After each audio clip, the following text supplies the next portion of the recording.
para mí la encarnación de Dios. Dios es espíritu, dice la Biblia. Y que un día Dios se hiciera carne como usted y yo, eso para mí es un misterio enorme. Es un milagro gigantesco, indescriptible. Esa redención fue planeada desde antes de hacer al hombre, y por eso tenía que hacerse como uno de nosotros. Aprovecharemos en esta oportunidad un video de este ministro para hablar sobre el tema de la encarnación. Vamos a estudiar a la luz de la Biblia si Dios el Eterno, el Padre, se encarnó, o qué o quién fue lo que se encarnó. El cristianismo ha tenido la tradición de que Dios se encarnó, ya sea Dios Padre o ya sea Dios Hijo, se encarnó. Aquí el ministro dice que este plan estaba diseñado, este plan estaba hecho. O sea que esto está en la Biblia, el plan cómo sería redimido la humanidad ya estaba escrito en la palabra. Entonces vamos a mirar qué dice la Biblia al respecto, cuál era el plan de Dios para redimir la humanidad. Primero, el plan de redención empieza con Génesis 3:15. Y pondré enemistad entre ti y la mujer, entre tu simiente y la simiente suya. Esta te herirá en la cabeza y tú le herirás en el calcañar. Entonces aquí el Eterno está anunciando que el hombre, después de haber pecado, sería redimido con un plan de redención a través de la simiente de la mujer. Entonces, si el Padre vino a encarnarse, entonces María es madre de Dios, porque está anunciando el Eterno que sería a través de la simiente de la mujer. Entonces Dios es una simiente que nació de mujer. Entonces María sí es la madre de Dios, como dicen los católicos. Entonces por eso tenemos que mirar la Biblia para ver qué fue lo que se encarnó y poder así entender el plan de redención. Sigue diciendo la Biblia, primero, que es a través de la simiente de la mujer.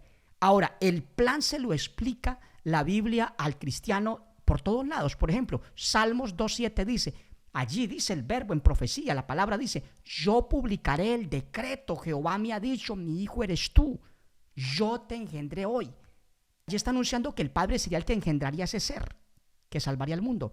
Lo que amplía en Hebreos, el escritor de los Hebreos, es muy bueno, en Hebreos 1:5, porque a cuál de los ángeles dijo Dios jamás, mi hijo eres tú, yo te he engendrado hoy. O sea, el hijo es engendrado por el Padre, no es una encarnación del Padre, es engendrado por el Padre. Y otra vez, yo seré a él padre, él será a mí hijo.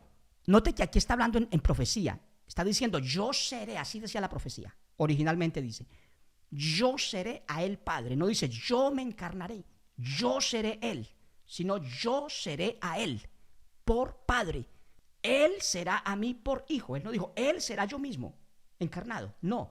Entonces por eso es bueno entender y mirar la palabra del Señor, que no es difícil de entenderla.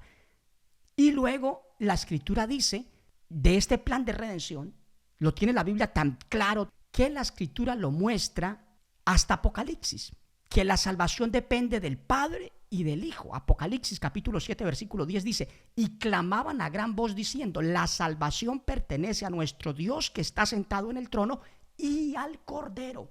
O sea que la salvación, porque hay gente que dice, no, es que solamente Jehová Dios salva. En el Antiguo Testamento solamente Él salvaba, porque el Hijo no existía como un santo ser, solamente estaba el verbo, la palabra con Dios y en Dios, por eso era parte de Él. Pero ya a partir de Cristo, entonces ya en Apocalipsis está diciendo que clamaban a gran voz diciendo, la salvación pertenece a nuestro Dios que está sentado en el trono y al Cordero. Por eso el apóstol dice que el Padre nos sacó de las tinieblas, nos rescató y nos trasladó al reino de su amado Hijo. Entonces la salvación pertenece a nuestro Dios que está en el trono y al Cordero que está a su diestra, según la Biblia lo muestra.